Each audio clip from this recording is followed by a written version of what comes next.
Hello, and welcome to Every Moment is a Choice. I'm your host, Erica Behel, and I invite you to join me on a transformative journey to uncover the extraordinary potential that lies within every single moment of our lives.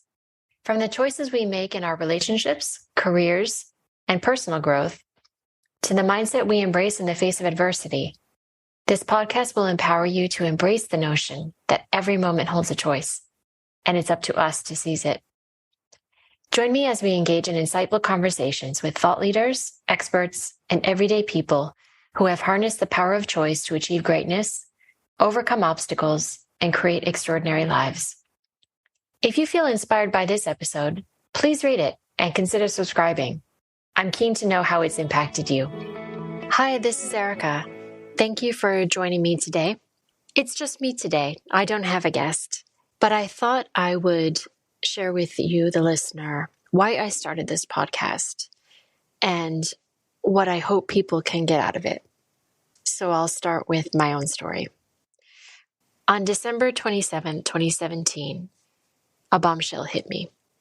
I was in India on holiday with my then husband and our two kids. I checked my phone and I'd gotten an email from my breast surgeon. She had biopsied a lump I felt in my breast a few days prior to going on holiday.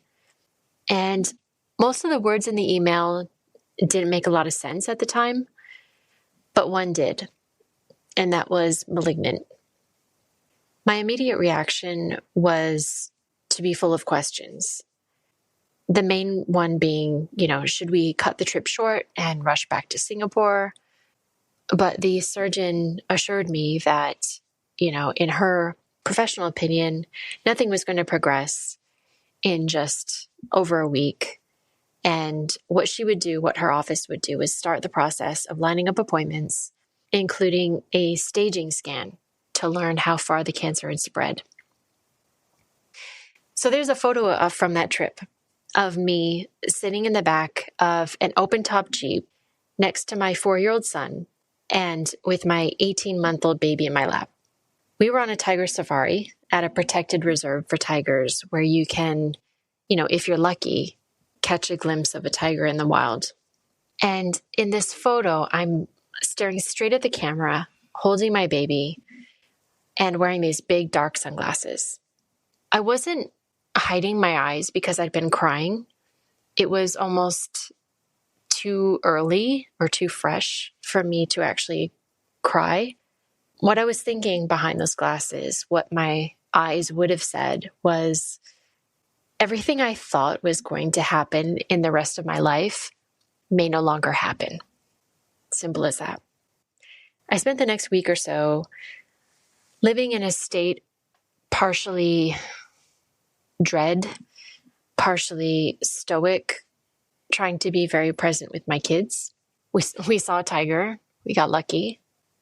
And my cancer turned out to be stage 2. So serious enough that I had to have a couple of surgeries, 3 months of chemo, and radiation.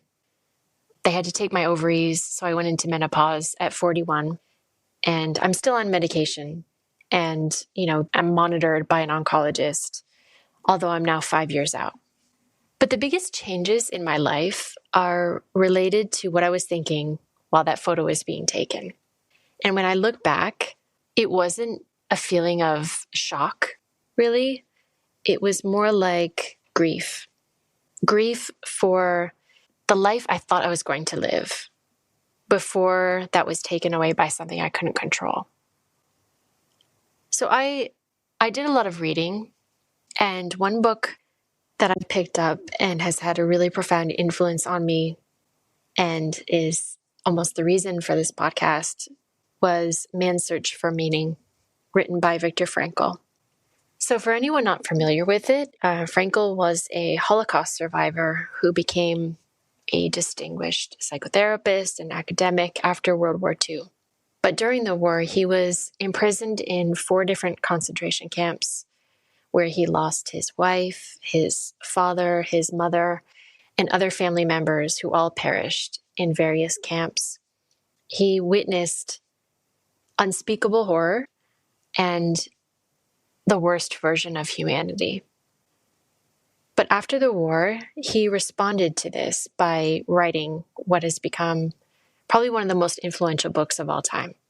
And he asserted that in spite of everything that someone else could take away from you, your freedom, your family, your job, your house, your possessions, even your ability to speak freely, the one thing that no one could take away was your ability to choose how you respond.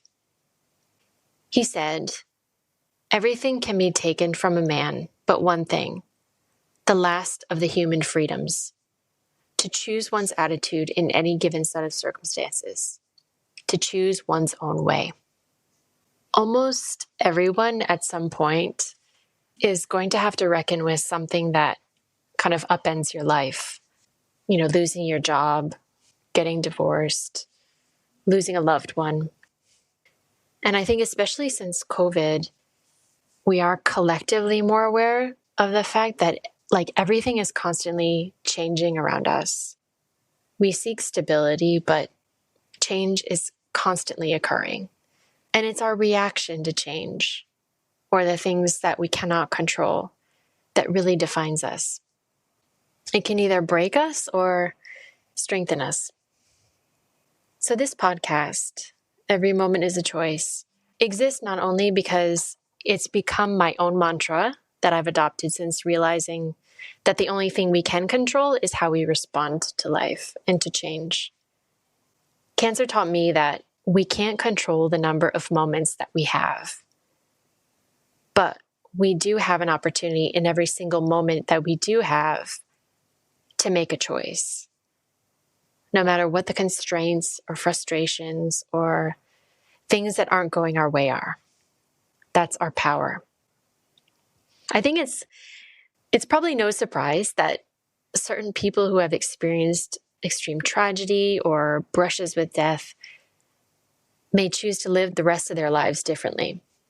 Realizing your own mortality is usually enough to snap you into a higher sense of purpose.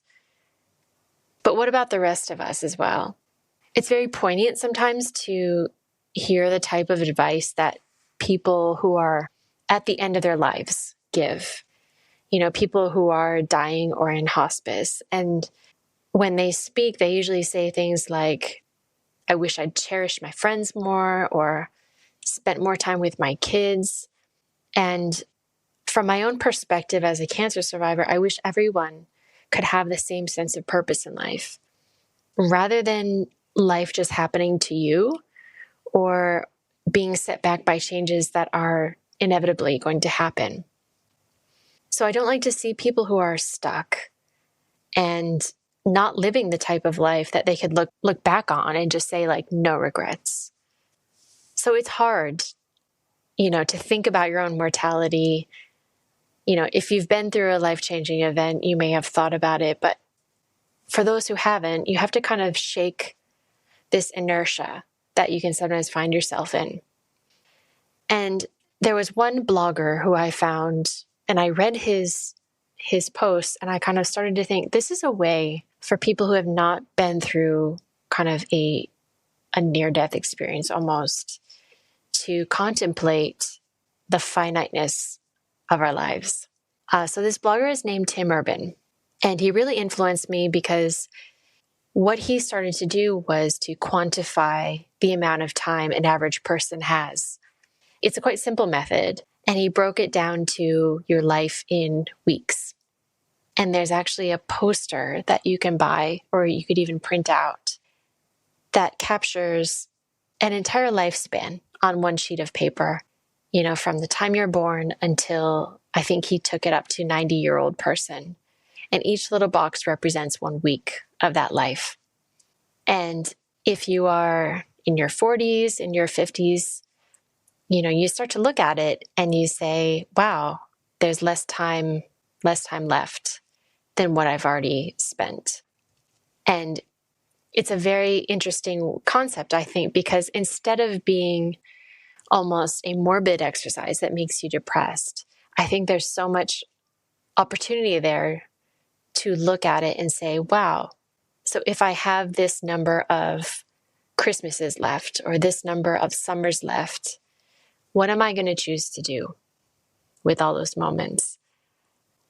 And I think the part that is particularly moving to me about his writing and his thinking about this is our relationships, and in particular the relationships you have with people like your parents or your own kids.